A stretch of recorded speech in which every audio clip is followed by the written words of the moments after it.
Muy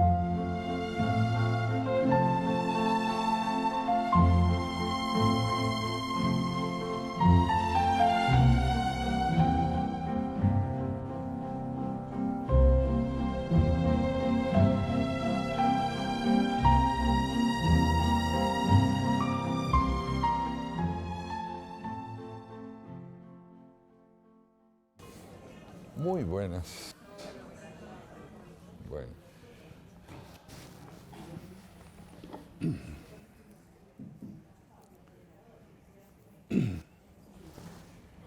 Buenas tardes.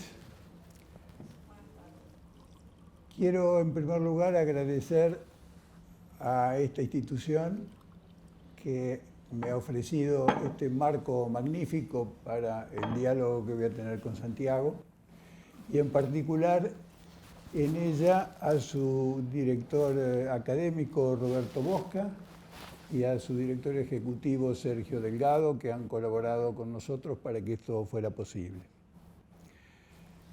Quiero agradecer a todos ustedes que han encontrado tiempo para acompañarnos hoy en este acto que para mí es muy importante y que se realiza en un momento en que hay mucha competencia. Por un lado, algunos amigos tenían ya previsto viajar fuera de Buenos Aires aprovechando el fin de semana largo, y además tenemos la competencia de un partido de fútbol y una celebración que es siempre algo muy importante en la Argentina. Y quiero agradecer muy especialmente a mi maestro, Santiago Kovatlov, que yo diría que sin él esta novela no solamente no se hubiera podido presentar, la presentación requería el apoyo de todos los demás que acabo de mencionar, pero la novela no se hubiera escrito sin los consejos, la enseñanza que él me impartió. Así que para mí es una gran emoción poder presentar esta novela con Santiago aquí presente. Y ahora, bueno, hemos tenido algunos diálogos en el pasado sobre libros tuyos, tanto en el Club del Progreso como en la Academia Nacional de Ciencias. Esta vez vamos a hablar sobre una novela mía y entonces te toca a vos jugar con las blancas. Adelante. Ahí vamos. Bueno, hola. Sí, ante todo yo también quiero sumarme a la bienvenida que Carlos les ha dado, a la alegría de verla a Silvia nuevamente y a la posibilidad de compartir con ustedes una emoción que supongo relativamente inédita. Porque de Carlos Renúnaga se pueden esperar muchas cosas buenas, pero su originalidad ha rebasado el campo de lo previsible, no cabe ninguna duda. No sé qué grado de afición tienen ustedes a la ficción, al cuento, a la novela, a la poesía. Indudablemente, si hasta hoy no lo han tenido, a partir de hoy pueden estar seguros que lo van a tener. Y voy a tratar de fundamentar lo que digo para que no solo sea una expresión de deseo. En primer término, quiero también hacer referencia a nuestra editora, a Lidia Vinciguerra, la autora de la realización material de esta novela, que tuve yo la fortuna de presentarle. Carlos me preguntó cómo orientarse para editar su libro y yo no dudé en hacerlo. Y no dudé en hacerlo porque Lidia Vinciguerra comparte, y hoy se lo decía, un espíritu de realización en el campo de la literatura que solo tiene un precedente equivalente en términos de fervor, que es Victoria Ocampo. Victoria Ocampo ha vivido no solo para escribir su obra ensayística formidable, sino además para dar a conocer su revista Sur, que quizá hayan oído ustedes nombrar o hayan leído. Fue una publicación que permitió generar un Aleph, este personaje notable del libro de Borges, que es ese espacio donde cabe el universo.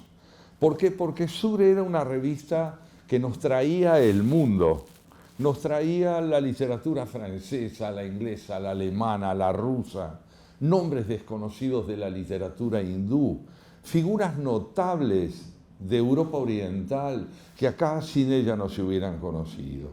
Pues bien, en un orden análogo, la tarea de Lidia Vinciguerra, dentro de la cual quedamos involucrados como autores, Carlos ahora y yo desde hace muchísimos años con mi propia obra poética, ha dado a la poesía argentina, a la novela, a la ficción también, un grado de divulgación que deberíamos agradecer siempre, porque implica la posibilidad de que en un país fragmentado por tantos motivos, la unidad de la palabra literaria rija allí donde haya un lector.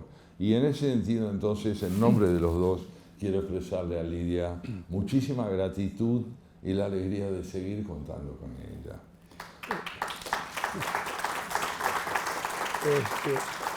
Yo podría agregar, yo quiero agregar entonces, porque esto es algo que he podido sentir, percibir claramente la velocidad con que trabajó la editorial.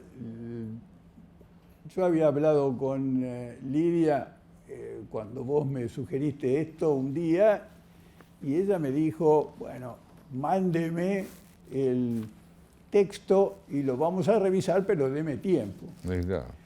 Bueno, resulta que lo agarró una autoridad literaria de primer orden como Fernando Sanchezini, que produjo un comentario que a mí me emocionó y me sorprendió, porque él había visto en la novela aspectos que a lo mejor ni siquiera se me habían ocurrido a mí, que es lo que pasa siempre con un libro. Siempre el libro supera al autor porque el lector agrega sus propios elementos.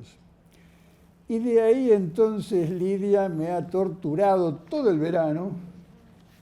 Todo el verano, Silvia es testigo, para sacar la novela en te tiempo puso a récord. prueba, te puso a prueba literalmente, con las pruebas de Paque. Exactamente. Así que yo le agradezco muchísimo porque para mí esto era una novedad absoluta y ella en cambio es una profesional de primer nivel. Bueno, magnífico. Vamos entonces a seguir con el despliegue de esta alegría, porque estamos de celebración. Yo les voy a decir algo acerca de Carlos que proviene de mi amistad con él, de los muchos años que hemos compartido inquietudes, coincidencias fundamentales, riquísimas disidencias, en observaciones críticas que él ha tenido sobre mi obra y que me han ayudado a rectificar visiones de problemas políticos y sociales de un modo muy fecundo y perdurable.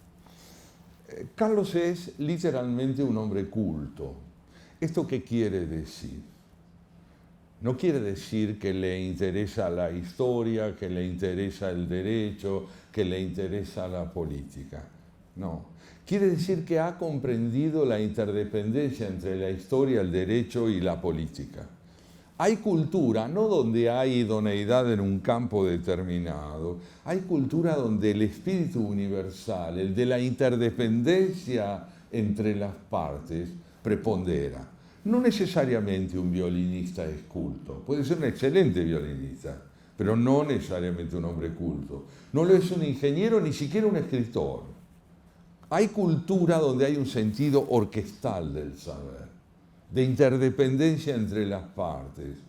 Una persona es culta cuando advierte el parentesco entre los campos del conocimiento y de pronto descubre con profundidad que entre la química y la teología puede haber una relación parental insospechada. Ese espíritu universalista lo tiene Carlos. Más allá del conocimiento que tiene de la historia o del derecho o de la política o de las relaciones internacionales o de su idoneidad en el campo de la economía. Creo que es por eso que es realmente un hombre antiguo. Es un hombre antiguo. Ya no vienen más así. Ya no, normalmente hay especialistas. Hay especialistas. Gente que sabe algo de algo, ¿no? Pero aquí hay que recordar aquello que decía con tanta propiedad uno de los más grandes físicos de nuestro tiempo, Lord Eddington, que fue Lord gracias a la reina de Inglaterra, claro, pero fue quien fue gracias a Einstein, de quien él desarrolló su teoría física. Como era inglés, tenía un humor exquisito. Y una de las humoradas más hondas de él, que yo he leído, dice así: todo físico sabe que su mujer no es más que un conjunto de átomos y de células. Ahora bien, si la trata así, la pierde. ¿Qué quiso decir? Creo que nos quiso decir que el saber que puede aportar el conocimiento entre las paredes de un laboratorio, sin perder vigencia entre las paredes de un laboratorio, al ser proyectado de manera irreductible fuera del laboratorio, no desemboca en la realidad, desemboca en una visión fragmentaria. Uno no sale a cenar con un conjunto de átomos y de células, ni se desvive por persuadirla de que tiene razón, porque es un conjunto de átomos y de células. Esta idea de que la realidad en su complejidad trasciende el saber especializado lo ha caracterizado siempre a Carlos. Y esto se debe a que es un hombre en el que prepondera la capacidad de preguntar por sobre la capacidad de responder. No le faltan convicciones, pero tiene más preguntas que respuestas, porque tiene sentido de lo complejo. Y quien no tenga sentido de lo complejo estará abroquelado en su certeza de manera inamovible, como ocurre en tantos ámbitos de la vida de este país, pero no podrá aprender. ¿Por qué él pudo aprender a escribir como novelista? De su idoneidad para escribir tenemos pruebas sobradas en todas sus monografías, en el campo de la ciencia, en el campo de la historia de la ciencia, del pensamiento histórico, del derecho. Fluidez no le ha faltado nunca, pero quiso ser un novelista. Ahora, ¿qué quiere decir querer ser un novelista? ¿Se puede querer ser sin ser? A mí me hubiera encantado ser baterista, por ejemplo. Y me sigue encantando, porque me eduqué en el Brasil y he escuchado lo que es una batucada. Ahora, que yo quiera ser baterista, a que pueda hacerlo, es inútil que yo haya tenido todo el empeño del mundo. Creo que le evité un desastre musical a muchísimos oyentes no siéndolo. Pero ¿qué es querer ser sin ser? Tiene que haber algo en la naturaleza de aquel que aprende que ya está inscrito en el campo de aquello mismo que quiere emprender. La forma en que Carlos convierte una experiencia de vida en materia de ficción me lleva a la primera de las preguntas, Carlos, que quisiera hacerte hoy, y que tiene que ver con que yo creo que pudiste aprender en lo que hace a la posibilidad de componer una novela, a escuchar algo de vos mismo que pedía ficción, que la pedía, y que no era la necesidad de encubrir datos de la realidad, sino una necesidad expresiva, una necesidad, una vocación de enunciación inédita en el orden manifiesto, en vos, pero no ausente en tu espíritu. Me gustaría, si fuera así, que nos cuentes algo de esto.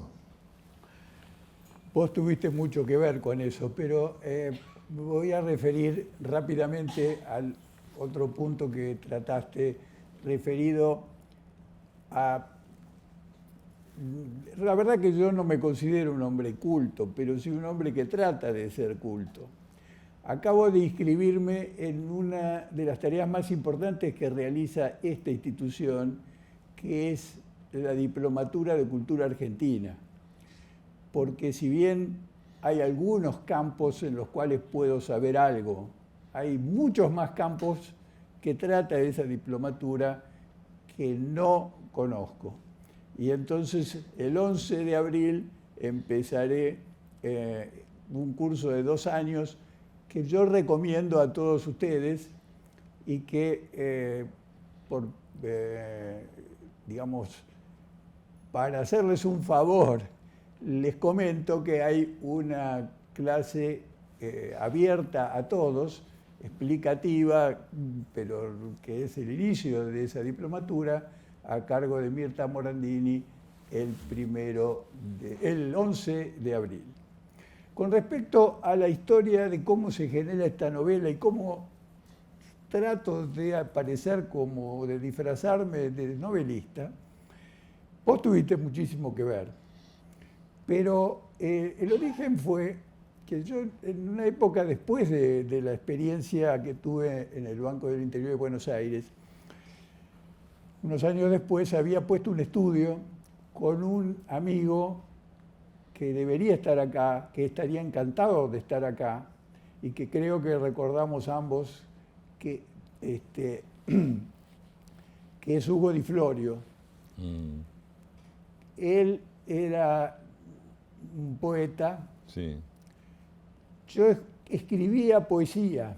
Yo creía que mi campo, en todo lo que no fuera estrictamente profesional, iba a ser la poesía.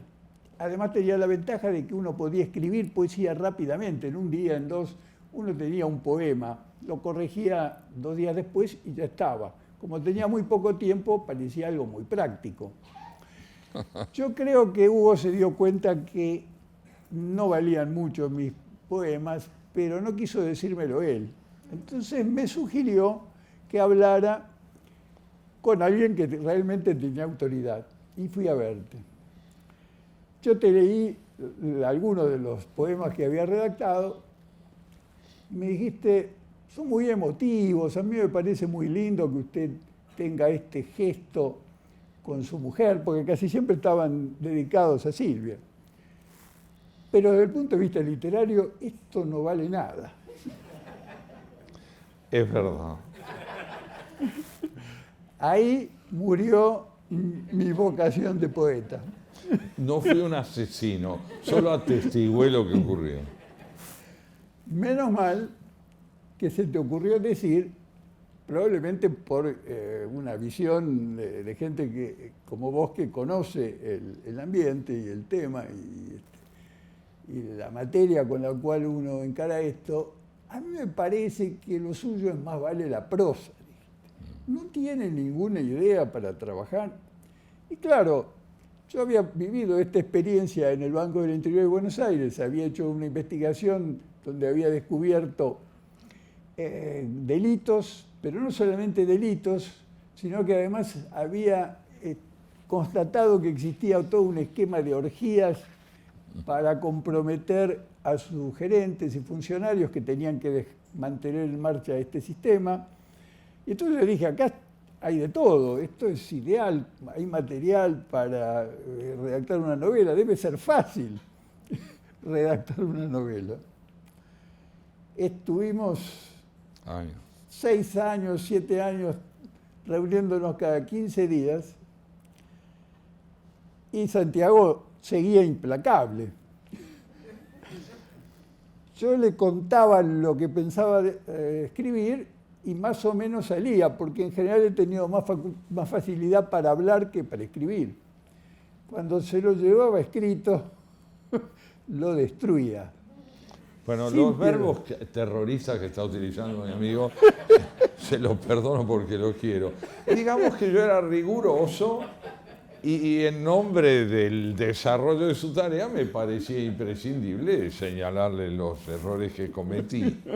Pero convengamos, a mi favor, que si estuvimos juntos 6 años es porque la relación se asentaba en mi profunda confianza en él. Bueno, finalmente quedó armada una novela que requería trabajo adicional para pulirlo, para simplificarla. Y además yo no la quería publicar mientras estuviesen vigentes algunas de las consecuencias de la denuncia que yo había hecho, porque seguían todavía los juicios que habían surgido de este episodio, y yo no quería que se mezclara la novela, que es una novela, es una obra de ficción, con la realidad que en su momento se expuso, porque yo me pasé meses hablando por radio, por televisión, en entrevistas con representantes o periodistas de diarios, y esto se explicó en su momento, pero una cosa es eso que ocurrió en el Banco del Interior de Buenos Aires y que me sirvió a mí como inspiración, y otra cosa es la novela, que es una obra de ficción. Sí, acá me gustaría ahondar un poquito con ustedes esto que quizás es un concepto que circula con más espontaneidad que convivencia plena con lo que implica como concepto. ¿Qué es la ficción? El nombre, por un lado, es un nombre desacreditado. Se entiende que lo que es ficción no es verdadero. Pues no. Mario Vargas Llosa nos enseña que para decir una verdad es preciso ficcionalizarla. ¿Por qué? Porque lo que la literatura hace con los hechos es intensificar su potencia expresiva. Es decir, que la literatura de ficción, y dentro de ese concepto cabe el teatro, aún el ensayo literario, la poesía, la novela, el cuento, la literatura de ficción lleva al primer plano de la expresión no los hechos, sino el modo como lo viven los protagonistas.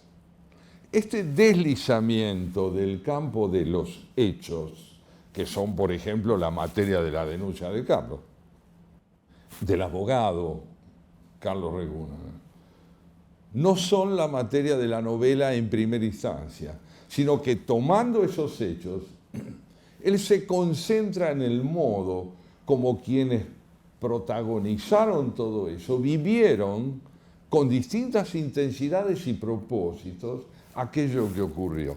Este desplazamiento al campo de la ficción consiste pues en esto, en poder presentarnos un mundo de emociones, de vivencias, de ideas, de prejuicios y de pasiones que acaso no figuran en el primer plano de su denuncia, porque no forman parte de lo que permite ingresar al plano probatorio de un delito.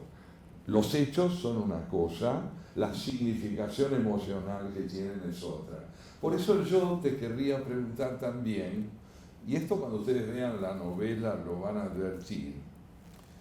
Él dice en la introducción de la novela, en una nota introductoria, que la verdadera cuestión, así se titula, la que le importa privilegiar con su novela, no es lo ocurrido en el Banco del Interior de Buenos Aires, sino que lo que le interesa privilegiar es lo que a él le reveló lo ocurrido como ser humano, más allá de las acciones a que se vio obligado como director. Y en ese sentido, yo creo que vos, en los epígrafes de tu novela, ponés una disyuntiva desgarradora entre la pasión desenfrenada por el dinero y la ética. Y me parece que tu novela ahonda el terreno de los que se han hipotecado humanamente por la riqueza a cualquier precio. ¿Es así? Sí, en los extremos. Lo que pasa es que también hay personajes intermedios que, sin caer en el desenfreno que significa el delito para poder gozar del dinero, tienen una actitud que de alguna manera los lleva a contemplar la posibilidad de hacer la vista gorda, digamos, de aceptar las cosas como son, de decir estas son las reglas de juego. Lo vemos muy frecuentemente en la sociedad argentina. Yo tuve que hacer esto porque así es como se hacen las cosas acá.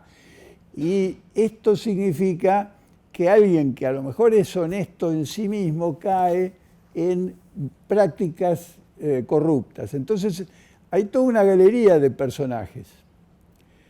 Entre aquellos que son delincuentes, en un extremo, y aquel que es totalmente inflexible, que es un personaje muy, muy interesante, Vinitsky, ¿no? Marcos Vinitsky, un contador que es inflexible. Así es. Y él además no depende de nadie y no acepta ninguna limitación. El narrador, que tiene otras responsabilidades, se encuentra con la necesidad de no ser tan rígido, aunque él sigue peleando y en realidad es el que toma más riesgos en la persecución de esta investigación, de la denuncia y de lo que significa después la reconstrucción que intentan hacer del banco. Sí, es así.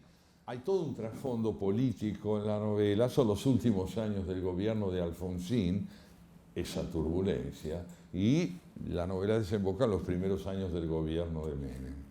Pero la dimensión metafórica más alta que yo encontré en tu novela es esta disyuntiva entre ética y política, o la necesidad de esa conjunción entre ética y política, que se pone de manifiesto en la actitud de Vinitsky y también del narrador, porque los dilemas que lo atormentan al narrador tienen que ver con la posibilidad de cumplir con una misión que es inflexible, la de sanear un espacio determinado de la inscripción en el campo del delito, y al mismo tiempo advertir que es el país el que está envuelto de modo general en este tipo de drama terrible mediante una transición del autoritarismo a la democracia que no termina de encontrar el espíritu cívico apropiado para poder cumplirse.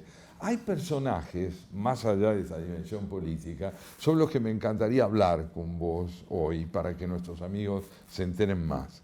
Por ejemplo, Carlos Cuyen. Ahora van a saber quién es Carlos Cuyen. Es un personaje fantástico, es lo inescrupuloso, es la alegría de hacer lo que uno quiere. Y si esto tiene un costo para alguien, él lo lamenta muchísimo. Otro personaje maravilloso, Nora. Otro, además de Marco, Lilita.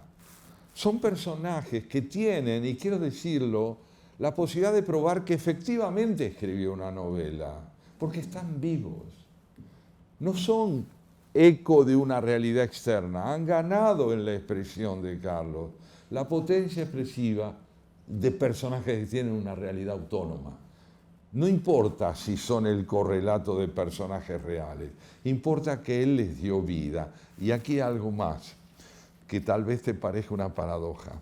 Personajes que en la realidad quizá no merecían tu aprecio, vamos a decirlo así, al ser compuestos en la novela, se transforman en seres que aprendiste a escuchar y a entender.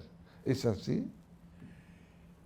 Evidentemente que mi función como investigador fue escuchar a una gama muy amplia de personalidades que me contaban cosas que realmente me sorprendían y que me presentaban el problema de que yo no sabía qué podía ser útil finalmente, pero tenía que oír a personajes con los cuales yo no estaba acostumbrado a trabajar, porque yo trabajaba en la redacción de contratos, en la formación de sociedades, en la presentación de licitaciones, trabajaba con equipos interdisciplinarios que tenían cada uno gran capacidad en sus distintas funciones y especialidades, y se trabajaba todo tratando de encontrar las mejores soluciones para cada una de las cuestiones que se plantearan.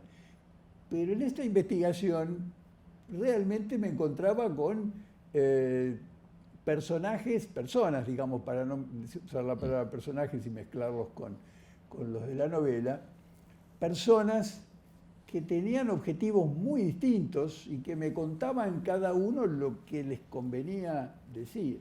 Claro. Y esto había que después, de alguna manera, filtrarlo y procesarlo.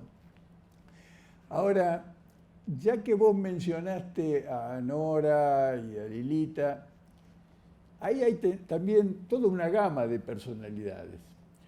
Tenemos algunas mujeres que estaban en el banco precisamente para cumplir con esa función de corrupción sexual y que son realmente espectaculares desde el punto de vista físico, pero no tienen nada más que cuerpos. Tenemos a Nora, que es en cambio una mujer muy atractiva, pero también inteligente, trabajadora, interesante. Y tenemos a Lilita, que es directamente un ángel. Esa gama también reproduce la gama que hemos conversado hace un rato de los personajes masculinos. Sí. Oyéndote, volvía a las tardes en que nos reuníamos a trabajar, ¿no? Que fueron tantas y tan gratas. No sé qué grado de experiencia tienen ustedes acerca de lo que es la voz en el campo de la literatura. Todo texto es una partitura. Si no está bien ejecutado por la voz, no suena bien. Leer con los ojos es una costumbre muy difundida y un tanto perniciosa, porque las palabras están llenas de matices sonoros que, si no son enfatizados por la pronunciación, no revelan la intensidad emocional que entrañan. Me permito darles un ejemplo. Hay una enunciación que dice buen día y nosotros sabemos qué significa. Ahora, uno puede decir buen día, puede decir buen día, puede decir buen día. El tono decide el alcance significativo de un concepto neutral. Aprender a escribir es poder infundirle oralidad y coloquialidad a lo que los personajes dicen.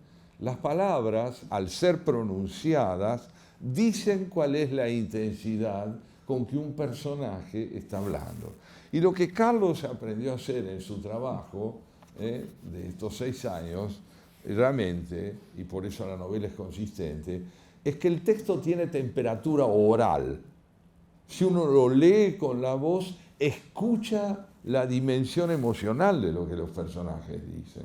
Por ejemplo, Nora, ¿no?, que sin duda es una mujer muy particular en el contexto de la novela, porque no especula con su belleza, y es muy inteligente y muy preparada.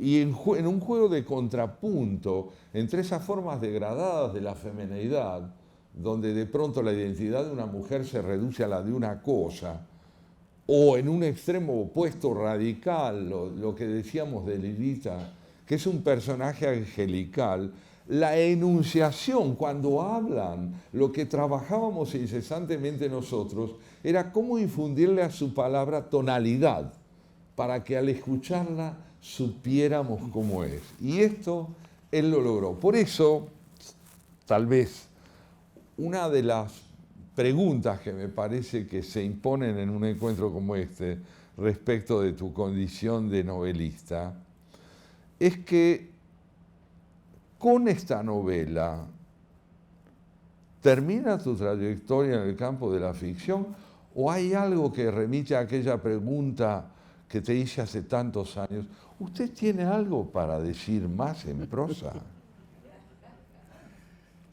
Tengo muchas cosas para decir. Vamos a ver si estoy en condiciones de realizarlo.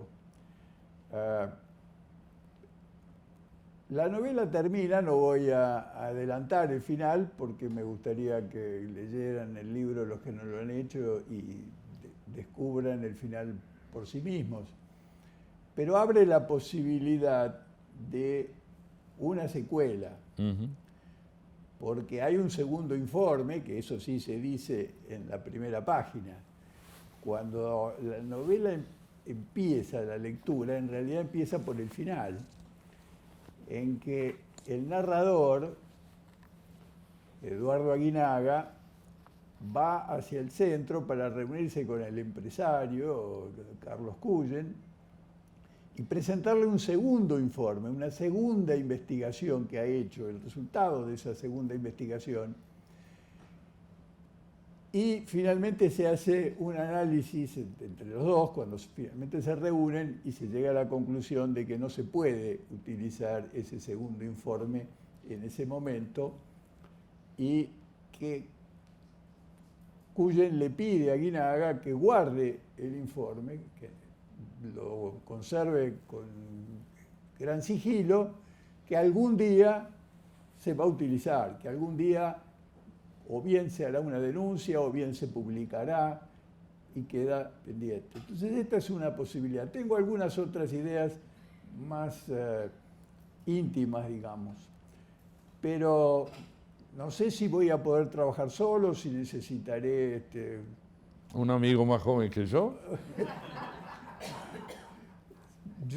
Te veo a vos muy ocupado como para volver a dar clases así, pero veríamos, porque la manera en que trabajamos fue extraordinaria y esta oralidad a que vos te referís fue consecuencia del método que vos aplicás. Yo creí que yo debía escribir, darte los papeles y vos los ibas a leer. No. Yo llevaba 2 copias de cada texto que íbamos a analizar. Te daba un ejemplar para que vos pudieras ir mirándola y haciendo anotaciones y tachando todo, casi todo, al principio. Pero yo leía y vos oías cómo leía yo. Y entonces así se fue ganando la oralidad a lo largo de estos años. Porque no era cuestión simplemente de que estuviera bien escrito, sino de que sonara bien. Y a veces parecía que algo estaba bien escrito, pero a vos no te gustaba cómo sonaba, y ahí iba la raya que clausuraba eso y obligaba a una nueva sesión. Claro, acá tienen una prueba de la tolerancia extraordinaria que estuvo conmigo, ¿no? Además de su capacidad de aprender. Pero está señalando algo que es bueno comentarlo con ustedes también si no tienen experiencia en lo que es la composición de un texto. En cualquier género, con independencia del género, en el teatro, en el ensayo, en la poesía, las palabras están en estado de diccionario. No, un diccionario están ahí. Pero en realidad, si no están tramitadas subjetivamente, es decir, metabolizadas por una voluntad expresiva, no terminan por ser la expresión o el reflejo de quien escribe.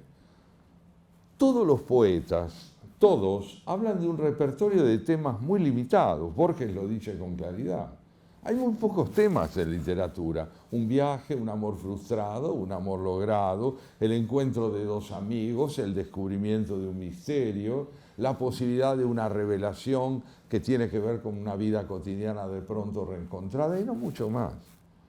Lo que genera la variedad de obras que tenemos y de autores con los que contamos es la perspectiva personal en que un individuo inscribe lo que ha leído o visto o vivido para que se transforme en la expresión de lo que él siente. Becker, Gustavo Adolfo Becker, un poeta romántico de principios del siglo XIX español, escribió poemas de amor. Lope de Vega, en el siglo XVI también. Pero no escribieron los mismos poemas de amor. No solo porque las épocas eran distintas, sino porque eran 2 sujetos irreductibles a uno. El Carlos Reúnaga, que aparece en la novela, el apellido del personaje lo denuncia, pero el personaje que aparece en la novela como protagonista tampoco es necesariamente él. Claro. Y esto es algo que merece que lo comentes, porque él se vio obligado a parirse de otra manera para convertirse en el escritor que es. Uno no cuenta lo que le pasa si de verdad no transforma lo que pasa en una búsqueda interior, no en un hecho evidente que reproduce en un papel. No hay espejos en literatura. Claro, este es un tema muy importante. La novela contiene personajes que están inspirados en personas reales, pero que no son esas personas reales, y personajes totalmente ficticios. Claro. Viniski, Nora, nunca existieron. Viniski sirve para hacer un contrapunto permanente con Aguinaga. Aguinaga es un católico practicante, Vilniski es judío agnóstico. Aguinaga es hiperactivo. Vilniski es un excelente profesional, todo lo que hace lo hace muy bien, pero es un bohemio. Él lo hace un poco a regañadientes, y más porque como está trabajando con Aguinaga y lo quiere mucho Aguinaga y son muy amigos, entonces quiere acompañarlo. Y así pasa con cualquiera de los otros personajes. En realidad, aún aquellos que están inspirados en personas verdaderas, no son esas personas, porque los he transformado más vale en arquetipos, a lo mejor exagerando algunas características para que cumplan esa función. Entonces, Aguinaga se parece a mí, se parecía, digamos, inicialmente, cuando empecé a escribir, pero le agregué tantas cosas después, y tantas cosas le pasan que a mí no me pasaron nunca, que están agregadas para hacer más entretenida la novela, porque obviamente que si yo reproducía en la novela nada más que el expediente judicial, no, eso no es una novela, y las explicaciones de los economistas sobre un esquema Ponzi, realmente hubiera sido muy, muy aburrido. Aquí es donde aparece algo que también es muy interesante, que es la dimensión actoral de un escritor. Un escritor es un actor. Tiene que simular que le pasa lo que no le pasa. Como cualquier actor que entra a escena a encarnar un personaje que no es él, pero si no lo habita como si fuera él, el personaje no es plausible. Este pasaje, digamos, de lo literal a lo metafórico, de la realidad a lo que podríamos llamar la imaginación, es fundamental también en el plano de la actuación del novelista. El novelista tiene que lograr realizar aquello que un gran poeta portugués, Fernando Pessoa, resumió en un poema de esta manera. El poeta es un fingidor. Finge tan completamente que hasta finge que es dolor, el dolor que de veras siente. Y quienes leen lo leído ven en lo que ha escrito no los dos que el poeta vive, sino aquel que no ha entendido. Es decir, ¿por qué hay fingir? No es aquí una mala palabra, significa actuar, representar, claro, encarnar la potencia vivencial de algo. Por eso, en el fondo, yo te quiero preguntar esto.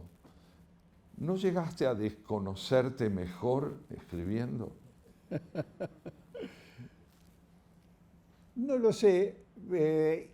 Debería ser alguna otra persona que determinara eso. Creo que para mí fue una exploración sobre algo totalmente distinto de lo que estaba haciendo durante todo el mismo tiempo, porque no es que yo dijera, bueno, dejé de ser abogado, dejé de ocuparme de las relaciones internacionales, tomo estos años para escribir la novela.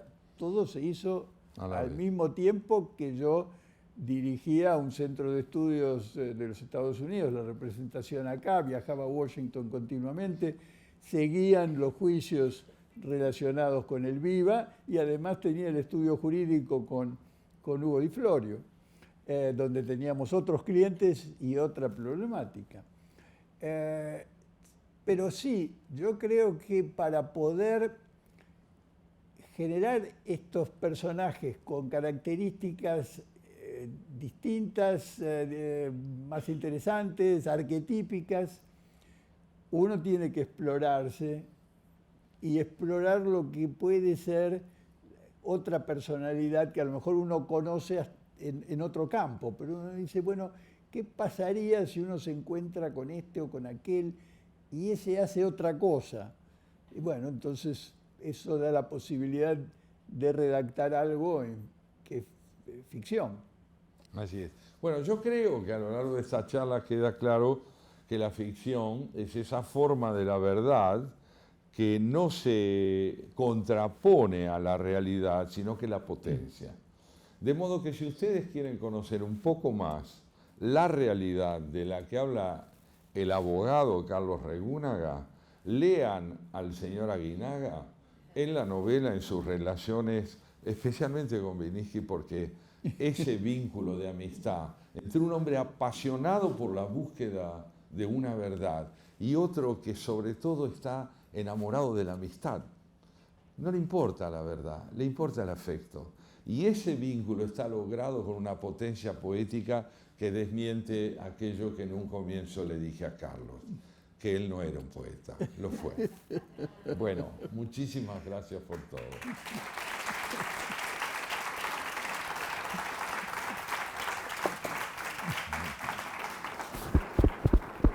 Gracias, Felipe. Bueno, muchas gracias a A todos ustedes, ustedes. a ustedes. Bueno, hay algunos libros que voy a firmar con todo firmarlo? gusto, me voy a quedar aquí un rato más. Ah, sí. Entonces, perfecto, que suban gente y celebren. ¿Cómo no? Gracias.